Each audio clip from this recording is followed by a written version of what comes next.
અને વાત કરીશું પંચમહાલની તો પંચમહાલ જિલ્લાના શહેરા તાલુકાના દલવાડા ગામે આવેલી જીવનદીપ હાઈસ્કૂલ ખાતે 79માં સ્વતંત્રતા દિવસની તાલુકા કક્ષાની ઉજવણી કરવામાં આવી।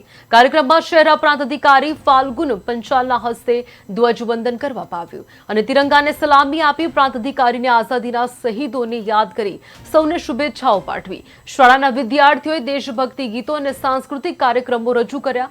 શ્રેષ્ઠ કામગીરી કરનાર શિક્ષકોને પ્રમાણપત્ર આપી સન્માનિત કરવામાં આવ્યા। અંતે અધિકારીઓ અને આગેવાનો દ્વારા વૃક્ષારોપણ પણ કરવામાં આવ્યું।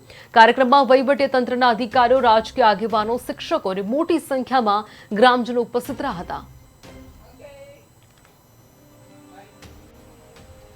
આ 79માં સ્વાતંત્ર્ય પર્વ નિમિત્તે 15મી ઓગસ્ટે આજે શહેરા તાલુકાના દલવાડા મુકામે જીવનદીપ હાઈસ્કૂલ ખાતે ખૂબ જ હર્ષોલ્લાસભેર આજુબાજુની શાળાઓના વિદ્યાર્થીઓએ સરસ રંગારંગ સાંસ્કૃતિક કાર્યક્રમ પણ રજૂ કર્યો છે અને આપણા રાષ્ટ્રીય પર્વની ખૂબ માનભેર ઉજવણી કરવામાં આવી છે। તો આપ સર્વેને પણ આ વહીવટીતંત્ર એ શુભકામનાઓ પાઠવે છે અને આ જ રીતે રાષ્ટ્રીય પર્વ આપણે ઉજવતા રહીએ અને દેશ માટે કામગીરી કરતા રહીએ એ માટે આપણે